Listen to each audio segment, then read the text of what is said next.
All right. Welcome. So I've opened the stage on Discord. Welcome everybody, Simulation Talk 258. Today's going to be just going to pop in and say hi. And this is a little fun one, probably for the inner group, just because I don't know how many people are going to show up on 4th of July, but I appreciate all the people that did. Welcome, Guru and Dr. Luke and Chris and Charlie. How are you, brother? Welcome everybody trickling in on TikTok. So what we're going to do is people are going to be able to join in on Discord. One thing I will say that if you are on Discord now, but you're also watching on YouTube, I would mute YouTube because there is a slight delay.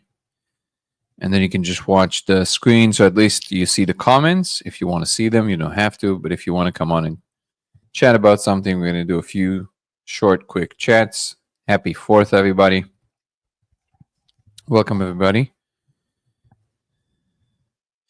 If you want to follow on Twitch, it'll be LaserX83 on Twitch. Come join us there. AJ Davis, what's up? Thank you, Chris, for insisting that I start also a stage.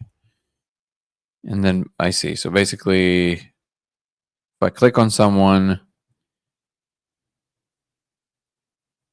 how do I bring people to chat, Chris? How does that work? Oh, there you go. Yo, can you hear me? Yeah, I can hear you perfectly. Awesome. Yeah. So just left click the person and you can invite them to speak. And then they have to accept it on their end and they should just jump up. Got it. Okay, wait. So if I right click,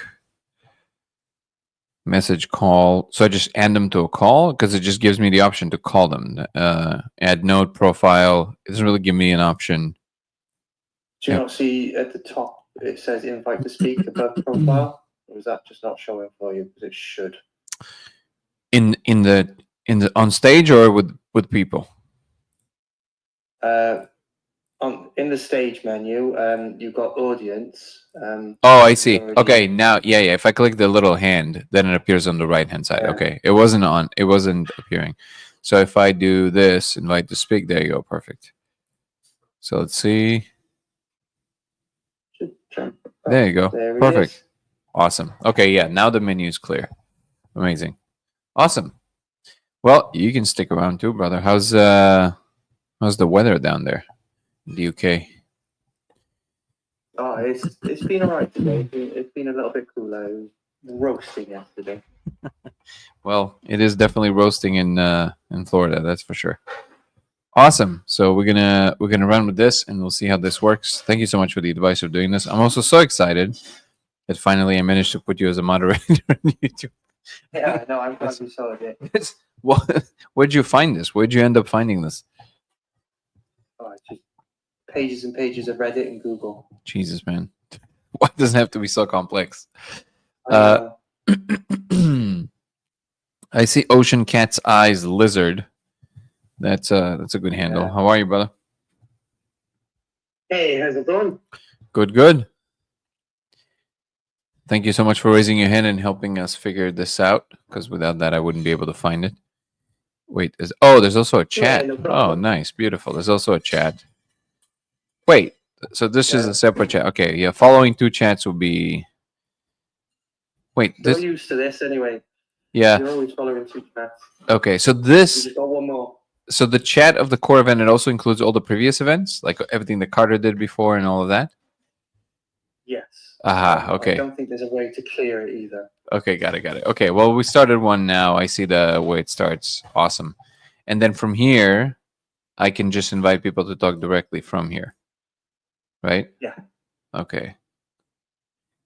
Wait, so Queen Sativa, which is Jessica, so if I do more. Oh, so unless she has to raise her hand. Got it. And only then I can... Got it. You can invite them, and they should just be able to... That part I don't see. So, like, if I click on anyone, it gives me their profile. And I can just do all the different things that you can do with the profile. If I right-click, it only gives me invite the server, Oh, invite to speak. Just popped on the top. It wasn't there before. Weird. Okay, great. Now we have everything set up. Awesome. Also, Ocean Cat's Eyes Lizard. What is your name? Just so I can kind of put places to. Cat's Eyes. Cat's Eyes is the name. Cool. Where are you from? Yeah. I'm from the same place as Chris, UK. Oh, awesome. Northern Ireland, to be precise. Where? Northern Ireland. Okay. And we had this issue.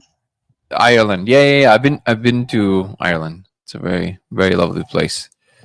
So northern is Belfast. Belfast, right? Well, not far from Belfast. A place called Derry. That's where I am. Yeah, I have a good friend who lives there. Well, welcome. So, question to all the people in the chat on YouTube: can you guys hear the Discord people talking?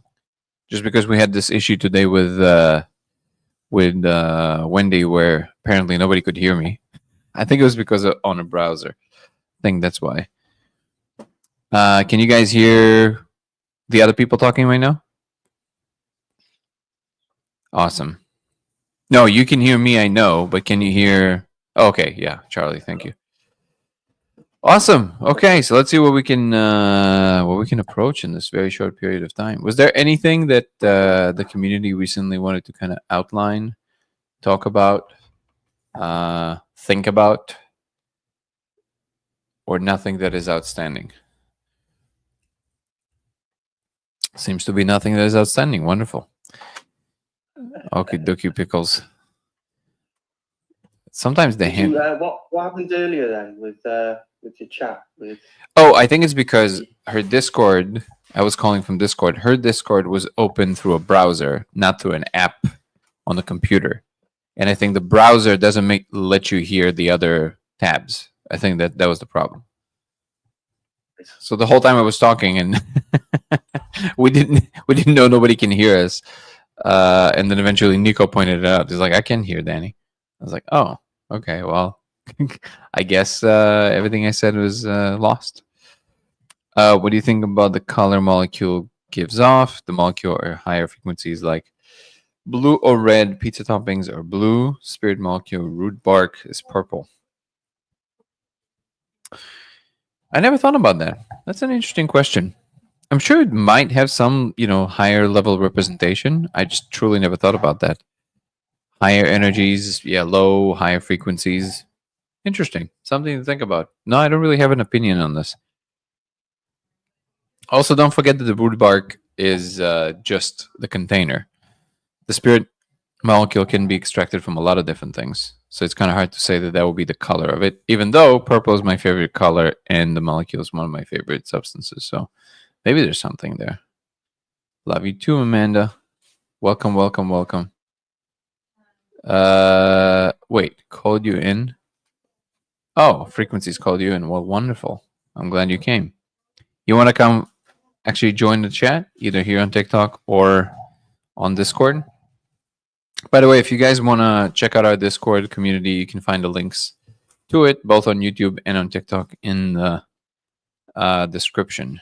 The main pages, basically. So let's do this. So also come check out our website, codeofreality.com. Huh? Today, I'm telling you, technology has been doing all kinds of things.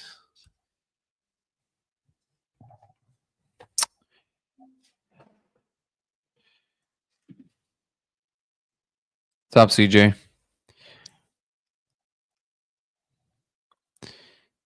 Do I want to be famous? No, I don't have the particular, specific desire in being famous. It's nice to be known for something you're proud of. But I think the aim of being famous is kind of corrosive, because that means that you just want recognition for the sake of that and nothing else. It's nice to be recognized for things that you find valuable, yeah, but not for the sake of itself.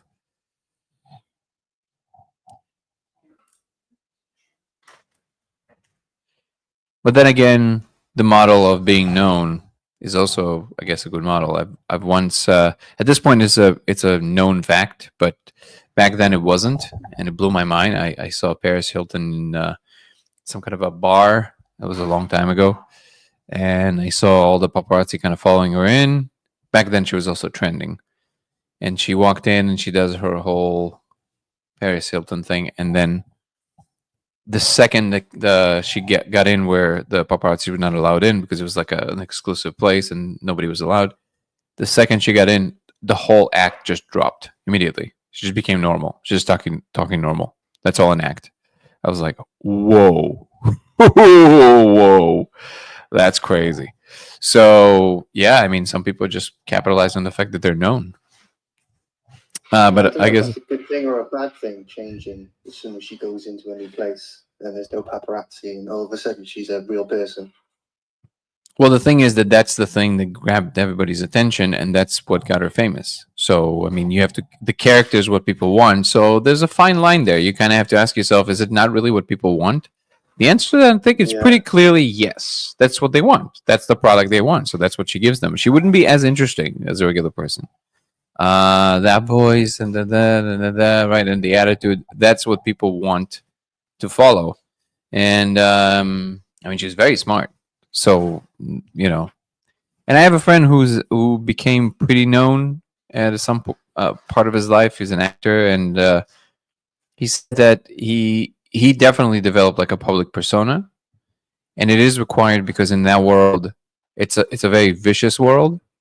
So actually protecting who you really are is a very important thing. He said to him, because he noticed that every time he showed who he really was, it always backfired, and somebody tried to use that publicly against him. So he's like, well, this way they don't really know who I am, so they can't use any of this. What do you want to say? So it's like a suit of armor.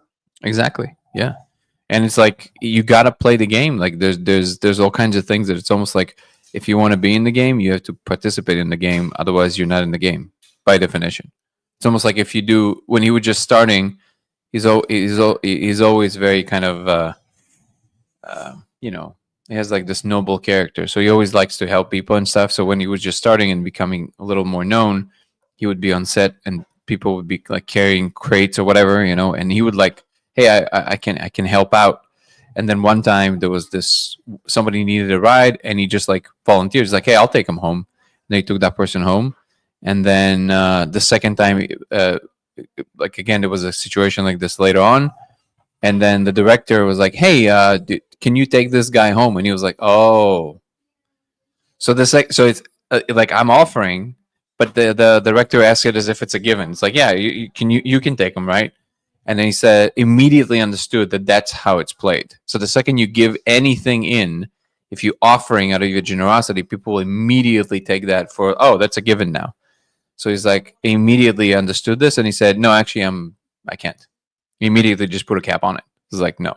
So and then later, when he was talking to more famous people, they told him, oh, yeah, you don't do that. Like they need you to be the star. That's who you are on and off camera. That's what you're being paid for.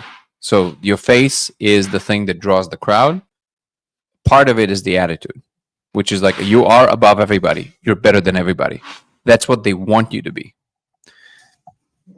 So it's that's what. But if you now for us today, because we're kind of like smitten in these virtue signally vibes, it's very difficult to untangle. But the truth is that people want a king. That's the truth.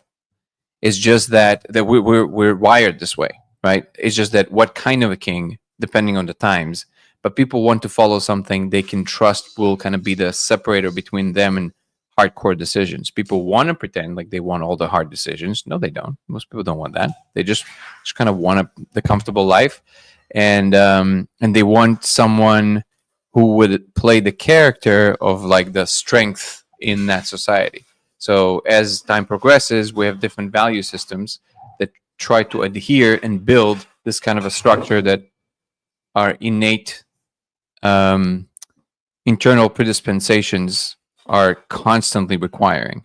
So there's a certain level of certainty that you want people above you to have, right? They know the answers. I don't. And the ultimate version of this is God, right? Well, at least God knows the answer. Because if he doesn't, or if she doesn't, then it's like it's a disaster, right? But and then there's levels of this. And the truth is that the human cognition is way more complex than we allow ourselves to believe. Some of it is very uncomfortable to admit, but you're not going to escape it. Like people can pretend for a little while, but they can't pretend forever, which is also why all the virtue signally societies always fall apart, because it's equivalent to starting dating someone new and then you pretending to be someone else. It's only so long you can do this until eventually, if you're dating them long enough, the true color starts coming out because it's exhausting by someone else. And then at that point, they're like, "Oh my god, that person changed." No, they didn't. They just got tired of acting. So that's who they always were, right? And that's essentially what happens in society too. People pretend to want this other thing when in reality it's just an act. And then you can rah around it for a few years, but then people get tired and they're like, "That's just bullshit." Like it's not. It's what you know. There's things that channels that we constantly evolve along, right? So there's things that do evolve, like we have higher morals, whatever. But when you reach out and you try to say, "I want to be this thing," it's different than saying, "I am that now." You can say, "I want to evolve towards that," versus I am that when you're not that yet. And that creates dissonance. And that's what a lot of societies do. They pretend to be something else, which is what I would claim that, a lot of the fill in the blank with what virtue signal is expressed. That's essentially the situation. This is all the cases where 5 years, 10 years down the line, you look back, you're like, that was embarrassing. There you go. And that's just how it works. There's a lot of cases where very uncomfortable truths about the human psyche comes up in real time, and people don't really know how to handle it. So just fold it into something that it's it's people just never want to look at that. They just say, "Oh no, I'm a good person. I would never do this. I would never do that." But the truth is that most people are way, way more complex and multifaceted than they would like to even imagine themselves. Does that make sense? Or Yeah, I think it does. yeah, I think Dr. Luke made a good point in the comments as well, where they just want someone to blame if anything goes wrong with the whole hierarchy thing you were saying. yeah. It's like you're so lucky. Imagine how lucky we are. We don't have to make these enormous key decisions. Like it's so easy to say, "Oh, this is bad," or "This is this." But if you're facing a real situation in real time and you have to make a decision there, it's a very different kind of thing. We're so lucky we're not the president. So lucky. Like it's somebody. He actually has to. Whatever you think about the current president, I'm talking about the president as a position, not necessarily Trump, but just like imagine what it's like to be in the seat that actually makes the final decision. There's no wonder they get gray hair in like a year. I was going to say that. I was trying to think of his name, but it's escaped me right now. But did he go gray in Barack Obama? Yeah, he came out looking 20 years older. Like not even joking. It's crazy. The amount of stress is. And imagine somebody wakes you up in the middle of the night, Mr. President. We have to make this decision right now. You cannot wait. We have 5 minutes to make this decision. If you choose this, 20,000 people will die. If you choose this, maybe 1,000 people will be unalive. What do you choose? Give me all the information you possibly can. Okay, no problem. Here's all the papers. You said in 5 minutes after you've just been woken up from sleep. Yeah, make a decision now. Jesus Christ. It's like, okay. Yeah, and that's real. So in end, it's a thankless job because nobody will ever know what you were facing making that decision. All they know is what later people report, and just imagine how many layers of misinformation in the middle, right? Especially when now all the networks are literally like opinion pieces. Like you can no longer find an honest, just a neutral. Like imagine how news used to be, like Cronkite, right? And like I don't know who was the equivalent in Britain, but like whatever they feel personally doesn't come through the screen. That's what happened. Here's what happened. Okay. Now you go to CNN, it's just all the left-leaning thing. You go to Fox, it's all the right-leaning thing. you already know that's their bias. Like it's like they're like high school teenagers. Just like it's like there's no. It's all opinion pieces. So imagine how difficult it is to like discern real information. That's why I always mean, man, like the real element of being in a position of power and decision making is so much more complex than anybody realizes. That's why criticizing it with so much leniency is childish. It's absurd. Like these are serious decisions. These are not like, oh, actually they needed to do this. Oh no, no shit. Okay, well, sorry. you're the experts from your couch for sure. Armchair experts. You know, they all make out it's easy right up until they have to make the decision. Yeah.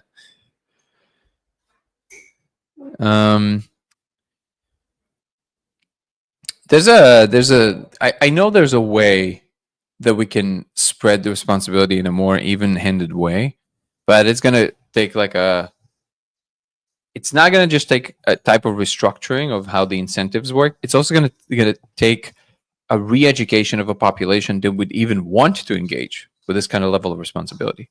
People think they want it. Nobody wants it. One of the things that nobody could hear me say on Wendy's talk today when she was talking about, she was talking about how many codes are in the way.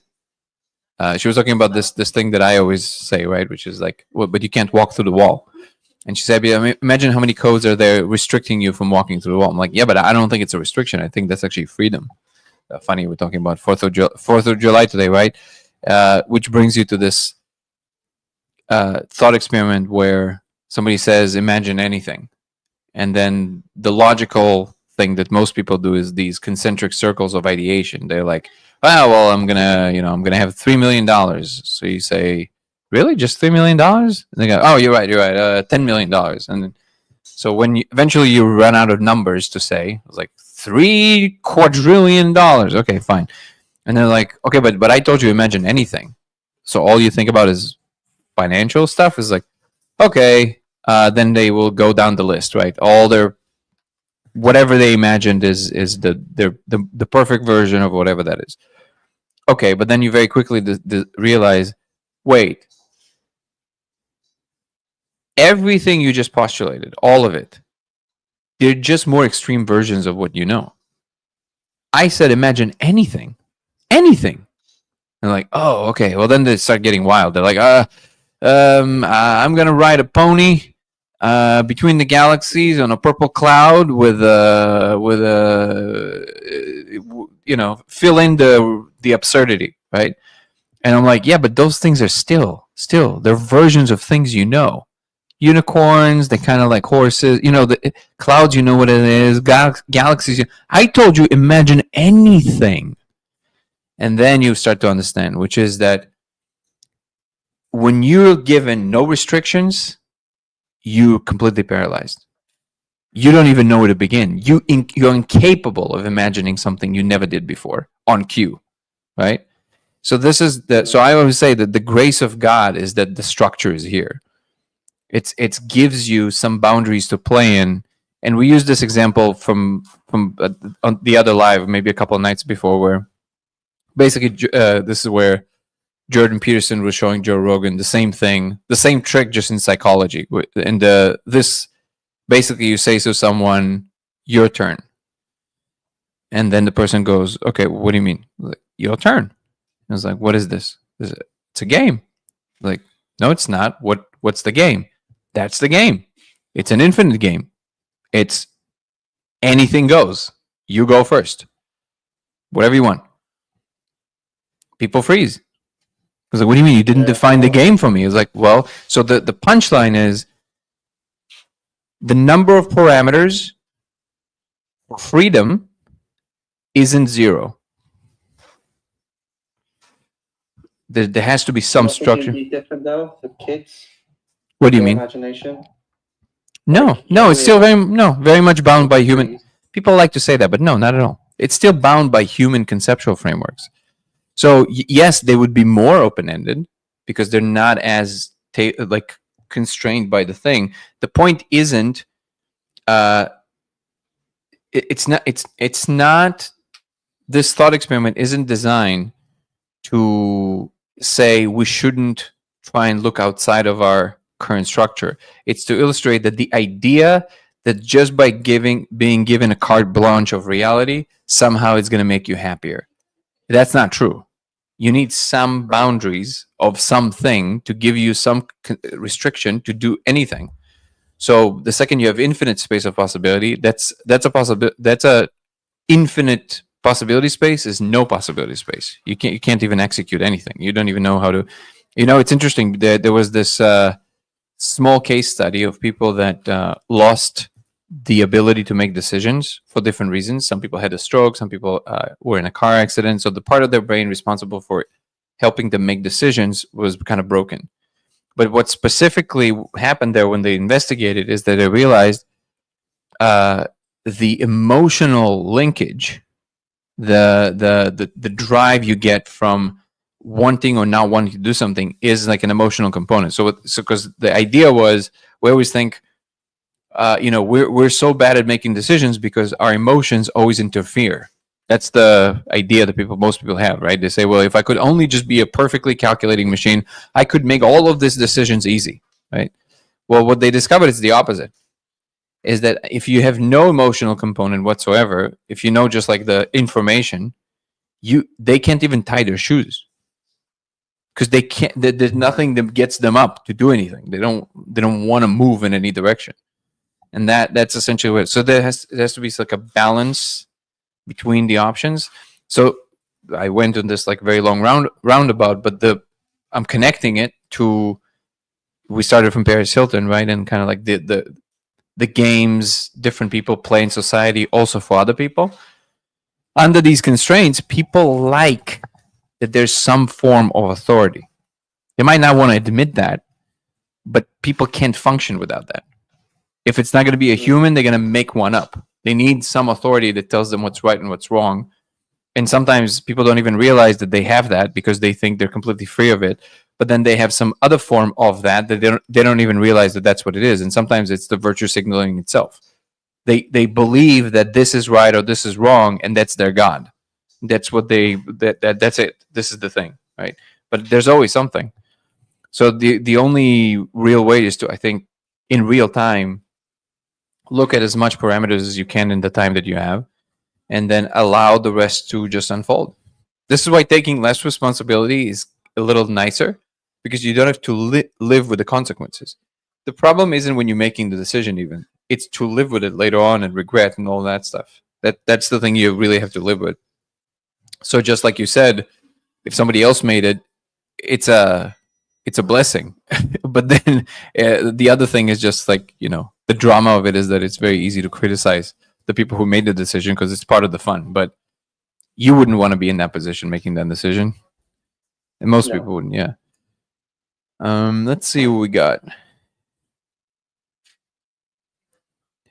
How did the exposure with Jerry affect your mission?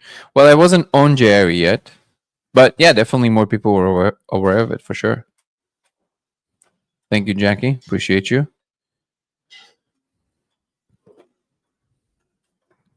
Ellipsian is in the house. Freedom is the ability to set your own boundaries. Sure, to the extent. Again, you want somebody to tell you some boundaries. It's nice to play a game that was set up in front of you. So some days ago, your post with Andrew. Is there any release date finalized for the podcast yet? Yeah. So there's one podcast that is already on my channel now with Andrew, number 2, and it's gonna go live for non-members tomorrow. And I'm also going to post some clips. And then there's the full conversation with Andrew, which is a separate conversation that we recorded before that is going to be in the movie, obviously, for whatever, the key component of the conversation between me and him of the misunderstanding and how we arrived at least clarity. And we achieved clarity, and that was beautiful. And we will release the full conversation, but it's going to be after the movie is released. So nothing, but there's going to be a podcast that I've recently recorded with him also in person after that, and it's going to become live tomorrow. So stay tuned for that. And if you want to watch it now, you can just join the membership and you will see it right away. Wait, what? Gustavo said marrying a trench will do that. I wonder what, because I don't know what part of my rant I was on when you said that. That's really funny.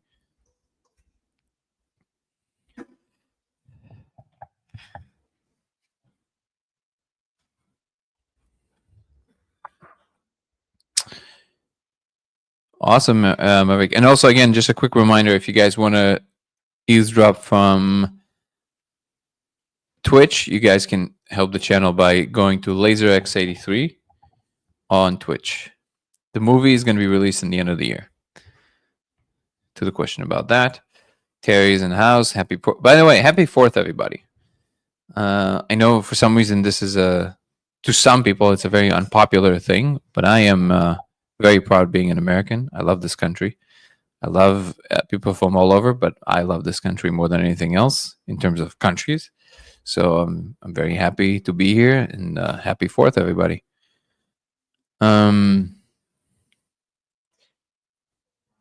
Thank you, Jay.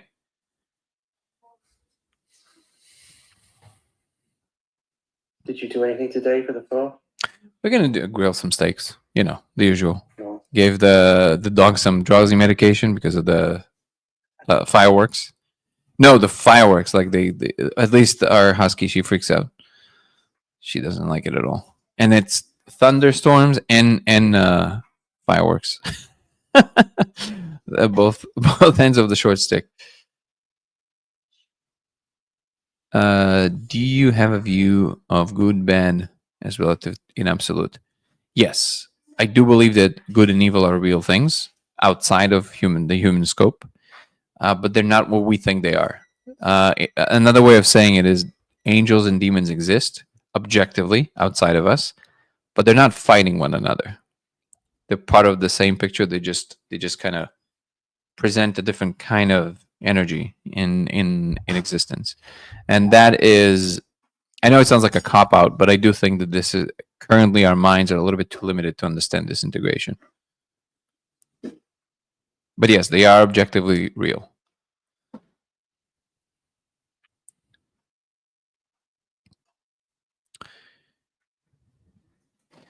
No, it's not a slave mentality. I just illustrated to you in real time how it's literally impossible to work on if I give you 0 restrictions. So as long as you accept that there has to be some restrictions, now it's just a matter of degree, right? If you would have no laws of physics, so 0 restrictions, there were just infinite point or whatever. Where do you start? This is where it's so clear that the reason that even what people believe of God kind of separating himself to infinite pieces is exactly for that reason, to create these mini separations, so there's a possibility of something happening and meaning anything. Otherwise, it's all meaningless.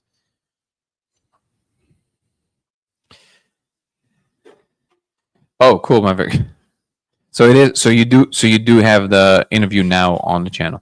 I just see you from X, so I can't really see if it's a member or not.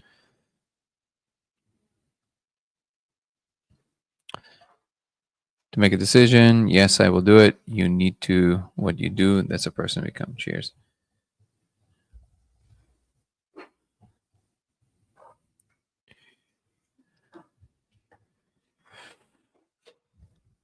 My cat goes around growling like a dog.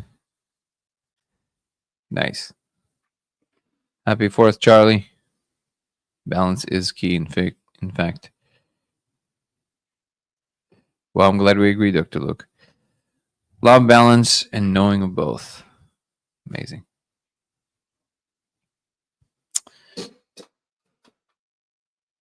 It's important, I am just guessing, to find what we really love doing, science, philosophy, sports, really to expand our not only horizon, but knowledge on particular subjects as well. I'd say that's what life is all about. Yeah. AJ is asking what happens when we die. We go to Florida, I believe.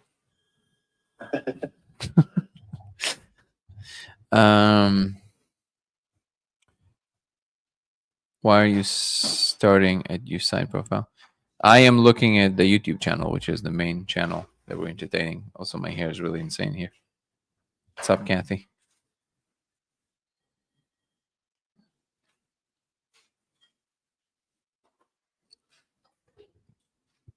Right answer.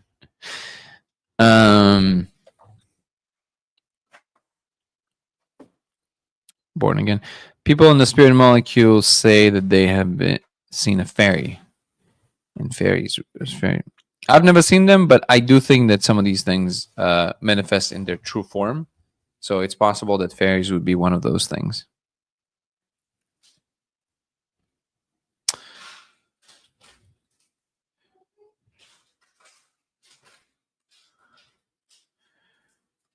What is chess burgers? What does that mean? In the ashram guru style. Oh, guru. I think Okay. you meant cheeseburgers. Yeah. Actually, chess burgers sounds fascinating. I don't know. Sounds crunchy. Power off is saying that sounds crunchy. Power off is saying, "Wait, am I dead?" Guess he's in Florida. Yeah, me too. So I guess I'm dead too. Thank you so much, Serial.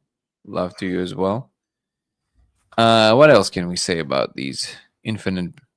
Oh, also, I didn't even check.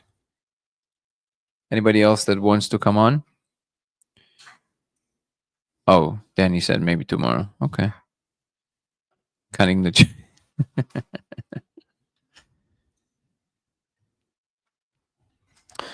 Yeah, I think this is. I'm going to be bringing David to my new show, and we're going to be talking about exactly this. One of his. This is the video that I shared on Discord as well about the third attractor, and the guy who created the video is going to come on the show. We're going to talk a little bit about this, but that's exactly the idea. This what he outlines in the video is that this instant battle, constant battle between order and freedom, and that's the only two attractors we're constantly basically jumping in between. So when too much order becomes pathological, it becomes totalitarian, and then people push towards freedom, so much more liberal values, right? And then that gets out of hand, and then it becomes chaos because too much freedom is just chaos, right? And then people immediately go whoa, whoa, whoa, and then they bounce back, and so it goes, and it's just forever this way. So he says, what if there's a third attractor? And that third attractor, some of it is infused with understanding they're all part of the same collective doing a thing, which is what a lot of people kind of waking up to. But I will say that even there's the dangers of, there's the pathological version of that, where with the second you start doing that, a lot of people in the name of kind of reminding everybody, oh, we're just all one, we're all one, they kind of forget that in real time there's still issues that need to be addressed, and you don't necessarily have to take a binary position to solve them, but you do need to acknowledge that they are what they are right now while you're going up there, right? So people that are overly spiritual, and then they just say, well, I wish people would just stop fighting. It's like, no shit. Like, yeah, most people don't want to do that. You know that? It's like, you're just so lucky that you never have to deal with that. But sometimes people come to you and there's no other way. You just have to kind of stand your ground. And people are like, no, people would, if they would be like me, they would never have to experience it, which just becomes like delusional, annoying thing. And I think that also needs to kind of go through a modification where there has to be compassion towards people that are not in the situation that you're in, and they have to address the situation differently. And as long as we can do this with compassion and without the animus towards the other, or without the delusional, pathological delusion, then you start getting somewhere. Like, you can still build towards this thing of the ultimate understanding. So all modalities and all attitudes are aiming towards this ultimate vector. But at the same time, you understand that right now, as the world is reforming into it, there's going to be instances where you still have to recognize that the situation is what it is. And then you have to deal with it accordingly. And those are not mutually exclusive. And sometimes it's hard to see, of course, but we'll be talking a lot about that. And it has to do with boundaries. You want to be as open-ended as possible, but if you're walking on the street and you're with your little child, and there's a homeless person that is extremely drunk, as unfortunate as they are and you would like to help, if they become belligerent and semi-dangerous to your kid, you're going to put a boundary. Is that bad? No, that's a healthy boundary. It's like, well, that's the boundary right now. But it does not preclude you wanting to come back there tomorrow and see if you can do something for them. Those are not mutually exclusive. Just because something is now the way it is now, and you have to address it for what it is now, does not preclude you from going later and thinking, when you have time and a little bit more space to think, how can you help the larger situation? I think people always confuse the immediate with the long arc. They look at something now and they say, how could you do this when we're trying to get to this? Which is this like ultimate ideological perspective. It's like, well, right now it isn't this. So yeah, let's work there. But right now you have to address something now. And it is kind of funny because when you're younger, for most people, it's always this, just like the infinite, why can't we just, why can't just everybody be happy? Well, how do you explain? And I think it's a bit, when you try enough times to try and make something work and you see how difficult it is to make progress, then you sober up. You go, okay, I see. Some things need to be in place first for this thing to happen. I understand now, which is why there's this, kind of like truism trope, which is if you're not a liberal when you're in your 20s, you're heartless. If you're not a conservative when you're in your 40s, you're brainless. Which of course is just to illustrate the extreme versions of this. But you can still be somebody who deeply cares about other humans and their prosperity outside of just yours, and still understand that there's truths that needs to be in place first for these things to happen, like the practical thing of now versus the ultimate vision you have. And it's very easy to get lost, like, between these two frames, because some things, they're not that clear cut. Like sometimes it's like, well, do I focus on it more from my heart now, like how much compassion I want to give the situation, or do I create healthy boundaries to help something happen now that will benefit everybody later, which might not even be a popular thing to do. And then that's an open question. That's not a question that has an answer. But under that open question, all the misunderstanding happens. Because then some people would say, well, with very contentious characters like Trump, people would say, well, that's exactly what he's doing. He's just doing the unpopular thing now, so later everybody can benefit. And others look at it and say, no, he's not doing that. He's just wants to do everything for his own good, and he doesn't care about anyone else. Which one is real? Which one is true? That's hard to tell. That's what I'm saying. Sometimes the lines are blurry. But the point is that if we are to go about it in a more mature way, the only way to truly do it over time that is sustainable is to not make each other enemies. That's not that shouldn't be the case. It's just, if the other political parties are just easy to illustrate, but this applies to any dichotomy in existence, any point of disagreement between two groups of people. If the other political country in the same country for you are automatically enemies just because they're that other political party, something is seriously wrong. That's not what it's supposed to be. Those are not armies. Those are supposed to just be two different modalities and ways of coming in the world that presses against each other to make progress. It's not supposed to be like two competing, facets of society. Well, we don't get that in the UK. What? We don't get that in the UK. You don't get that? Parties hate, the parties hate each other. I tend not to follow politics, but I know Yeah. so much. Yeah, no, but I think that's true of all countries right now. There's like a very extreme case of what's going on, but the only thing we can influence, aside from like, people have this delusion that if they're just gonna say enough of the right thing, other people will go like, oh, okay. Like, you think that you really think that the other person from the other side didn't already hear what you have to say now? This was already said 1 billion times. They heard it. It's not convincing to them. So you have to ask yourself, why isn't it convincing to them? Like, well, maybe if I'll say it one more time. No, they heard it 1 billion times. That's not the problem. There's something about their perception that is fundamentally different than yours. So until you understand what it is or learn how to communicate to it, making them also, like, it's the easiest thing to decide, oh, well, they're just stupid.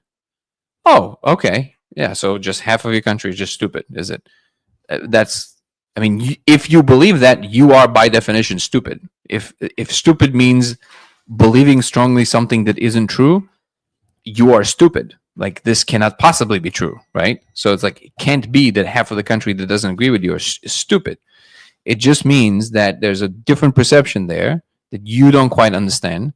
But making them into the enemy, by the way, it doesn't matter which side, because both sides do this, right? So if you can, while feeling strongly about them not getting it, also give them the grace that maybe they see something you don't, maybe not, but maybe maybe it's not correct, but they see something you're not seeing.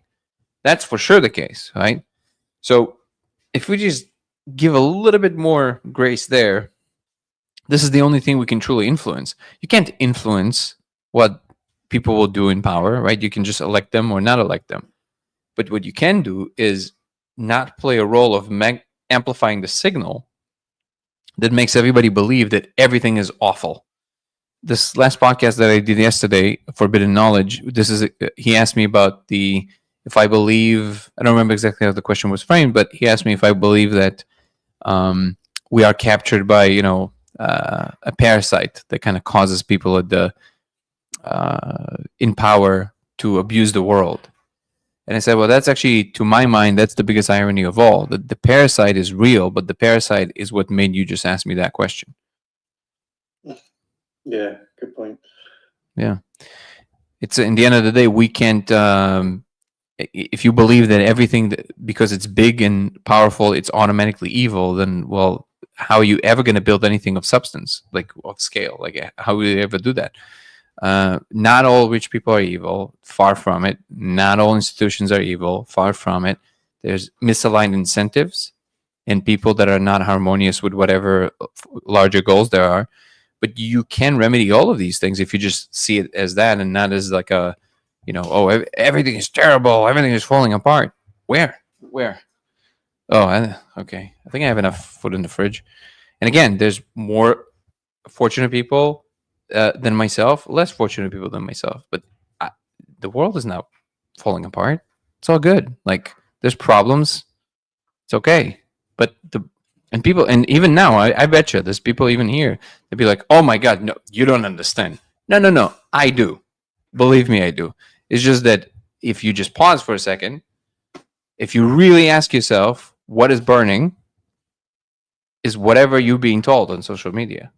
Doesn't mean that there's no wrong things are happening, but the level of wrongness is nowhere near what you think it is. Most people just go to work and it's all fine. And there are things that we can address, but believing that everything is falling apart is not going to address it. That's the point. That's the delusion in full.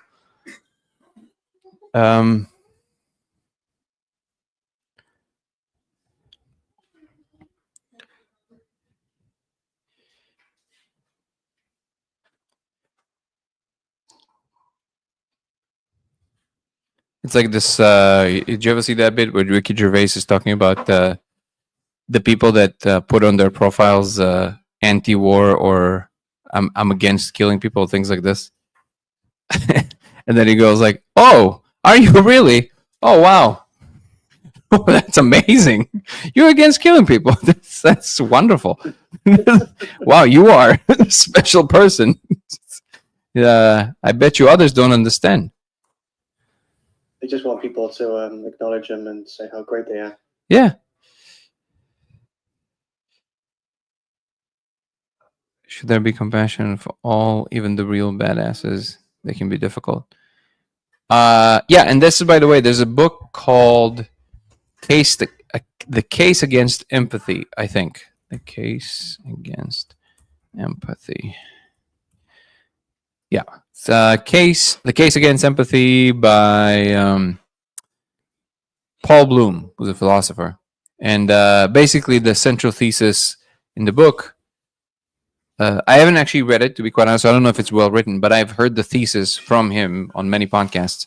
And basically the thesis is that he makes the distinction between empathy and compassion. And he sees compassion at scale as corrosive to the human species. I was confused between them. Sorry. Empathy at scale is corrosive to the human species. So empathy is the ability to feel the plight of somebody else in real time and like share kind of like the feeling. You vibrate in the same vibration of pain, which is important for the feeling that somebody. I guess the evolutionary usage of it is that people feel like they're seen. They, if you actually vibrate in that frequency, they're like, oh, they feel what I feel.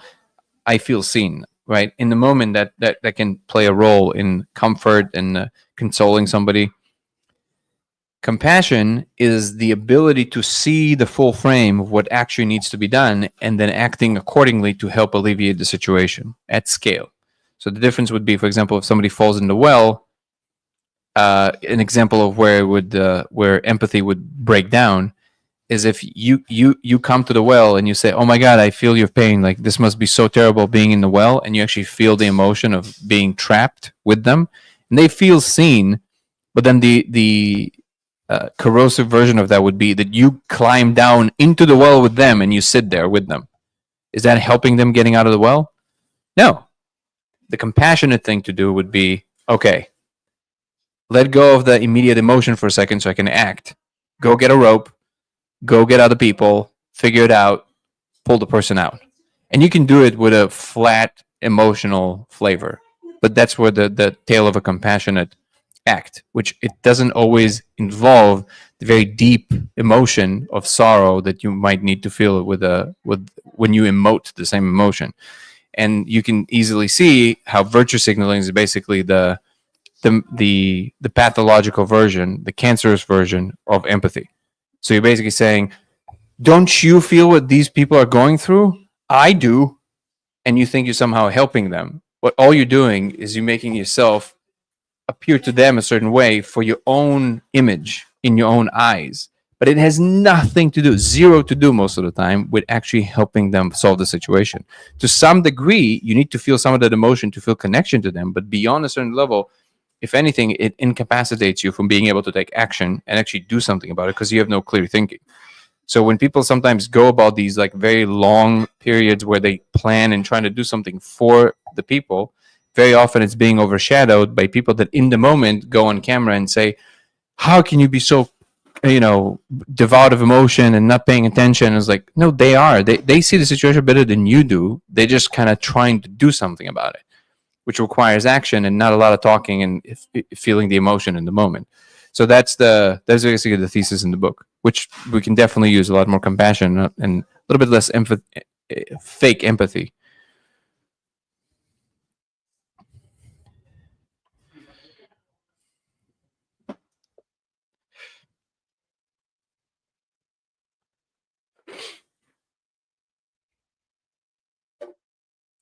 J. Paul saying the media projects the extreme for sensationalism and emotional involvement. Otherwise, you don't watch it. Exactly. Their model is clicks. My client's daughter died when she told me she started. Wait, what? My client's daughter died when she told me she started to cry. I couldn't help it. I started to cry too. Well, yeah, in these situations, of course. The only thing, I mean, there's nothing else you can do. In some situations, all you can do is feel empathy for the person who's feeling the emotion. That's when it is effective and it is appropriate because the only thing you can do for them is be there with them in the space and in the emotion. But if it gets you to a level where you can do something about something, but all you do is waste your time feeling bad about it, then it becomes the problem.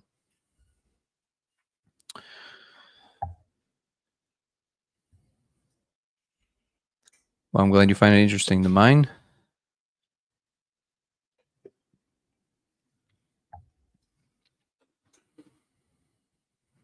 When will we will debate about physics? I want to disprove current existing model, Big Bang, cosmos, galaxies, stars, planets, evolution, but microscale, thermodynamics, new chemistry, also simple idea. Yeah, I mean, clearly you understand why that sounds delusional, right? In order to do that, it's not about debate, it's about presenting a mathematical framework because that's how these things are written in.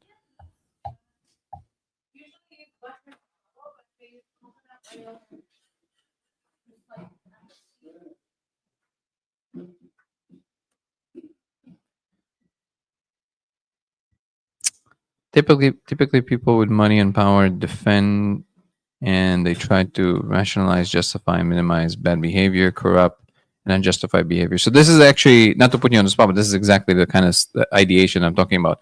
I can easily say that this statement you just made, if we're looking at the aggregate, it's false. It's just simply not true. What you just said. You said typically people with money and power defend, and they try to rationalize justice and minimize bad behavior, corrupt, and unjustifiable behavior. I can look at this statement and say that is false because it is nowhere near being a typical thing. Most people are good, willing people, and people with a lot of money, they have more possibility of influencing more in every decision that they make. Meeting a few people with influence and power will make it clear to you that they're just like you. They want the best for things. It's just that, just like it is for you, it is very easy for things to go wrong. It's just how things go, right? And because of that, if you're trying to do something at scale, when it does invariably goes wrong while you're trying to fix it all the time, it is more public and more seen versus all the stuff that we do if we don't have that amount of influence, which is invisible. And when it's invisible, it's very easy to not realize that everything you're trying to do also fails all the time. It's just that it influences less people and it's less visible to society. So it's easier. It's not as easily inculcated in the registrar of everything that ever happened because it just kind of happened to you and not to society. So the more there's attention on you, the more there's attention on all the things that you tried to do and failed, which is what is creating this delusion that people with power just always justifying with it. Everybody has a justification for what they do. And by the way, just because somebody's justifying something doesn't mean that that's not what they actually meant to do. If somebody comes to you is like, "Oh, look at this! You came and you built this, big building over here. That your idea was to build like an orphanage or something positive, whatever, right? It's like, but look how many people you displaced from this community. You didn't even think. You're just trying to make money." And then the person would justify and say, "Hey, I was just trying to build I was just trying to do a good thing. I tried to build an orphanage." No, you didn't. You're just trying to justify. You actually just want to do you don't know that. They might be completely truthful about what they tried to do. You decided that they did the other thing without knowing anything about it aside from what you heard on the news. So it's an easy thing to imagine. It's like a caricature version. It's like a meme. But there you go. I would just say simple false. That's just not true. It is not typical. Most people with influence and money, they're very good people that are just trying their best, just like everybody else, and failing because things are difficult to make progress in. That's just how it works. Knowing that is in fact the case, that most people are just like you, actually opens the window of compassion across all the levels. It makes you appreciate people that are trying and have achieved things that are very difficult to achieve instead of hating them, which in reality, the most logical explanation there is there's just jealousy. Not necessarily yours, but just people's. They're more successful. There's no way that they were successful by being good. Actually, there's no other way reliably becoming successful. The idea that you can just step over everybody and win across the board, that's an idea reserved for Hollywood films. It happens, but most of the time it doesn't. People, when they become very wealthy, it's because they provided or created some service or something that a lot of people want, so they're willing to pay for it. That's how they got wealthy. If all you did is stop, there's certain circles in which, like in politics, for example, that the game of appearing a certain way is almost the entire game, right? And there you can say, yeah, there's some things like in politics that in order to get ahead, you have to kind of be ruthless and just step over a lot of people and appear one way, but then do the other thing. But in the marketplace, that's never going to fly. Like unless you make something that people want to pay for and works across long periods of time, nobody's going to, maybe they're going to buy it for a moment and then not buy anymore. And if you want to take it to other domains where there's like a combination between politics and money, like in big pharma, yeah, that's where you have the worst of these cases, because you have a lot of appearance or promises that are not cashed out at the end. And then this is why monopolies are supposed to be illegal, because they get to a level where they no longer are subjects to the market itself, where if people don't partake, you don't make money. Monopolies are not subject to that because they just make the rules, right? Now, so the point is that there are places where you can point to it and you say, no, look at this and look at that. But most people in the world that are successful and with money didn't go through trajectories like that. They just exist in the market. They made something, a business or whatever. And a lot of people wanted to partake in it. So they got wealthy. And that should be a celebrated thing, right? So then what should be remedied is the perception that because we have a lot of control in a particular area of human domains, it automatically means that people will want to do bad things with it. The idea of that will eventually lead to the demise of society, because if you don't appreciate when things are working to some degree, then what you appreciate is the opposite of that by definition. And then you literally have a society that aims to build down, so to speak. And that's not a good thing.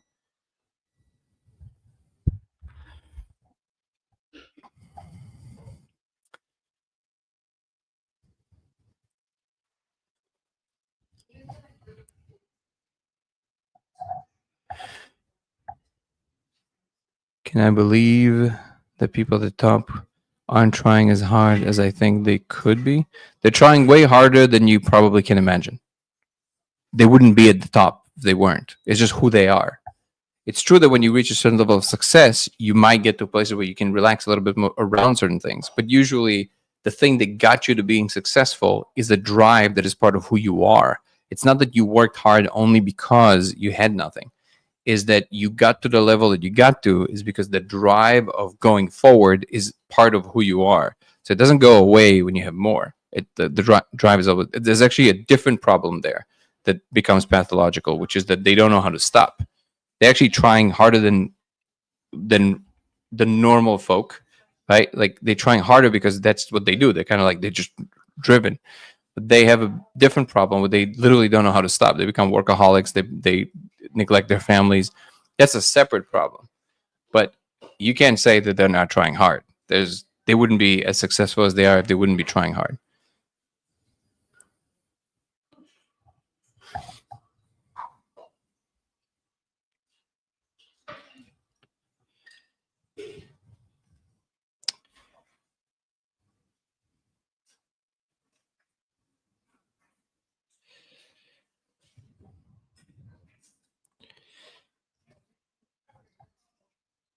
All right, guys. I think we're gonna go and spend some 4th of July time with the fam. I appreciate you all. Thank you so much for being here. If you want to follow me across platforms, it's Danny Goller on Instagram and TikTok. It's Goller Danny on X. It's LaserX83 on Twitch and Dango Thoughts on YouTube. DANGO Thoughts on YouTube. Come join the membership program on YouTube, which gives you early access to all my content. You can watch the Gallimore episode now, otherwise it releases tomorrow. Gives you access to personal things of my life that will only exist on YouTube members and nowhere else. Weekly lives, aside from the daily lives that are much more in depth, in which we go, it's for members only. We're doing it every Sunday. So one is tomorrow. Come join the membership program for that. And if you join from the 2nd tier and up, you will get access to Zoom calls with me once a month. Just make sure you email me if you sign up from the 2nd tier and up. What else? Come join our Discord group, the link to which you can find on YouTube and on TikTok. And come check out our website, codeofreality.com, where you have our merch and lasers and the protocol and everything else that has to do with that. I appreciate you guys. I'm going to call it a day. Much love. Thank you so much for all the wonderful, there you go. Wonderful moderators, Chris and and Guru and Ebony and Jessica. I never know. Is Jessica still part of our moderators? I always mention her, and I would keep mentioning her, but I just don't know if she's a moderator. The Discord, but we need to get her on the. Yeah, and Jessica, come help us out. And all the new community members, thank you so much, guys. I really, really appreciate you making this community what it is. Peace and love, guys. See you tomorrow. And also you too, brother. Ciao. Yeah, man. Have a good one. Thank you. Bye-bye.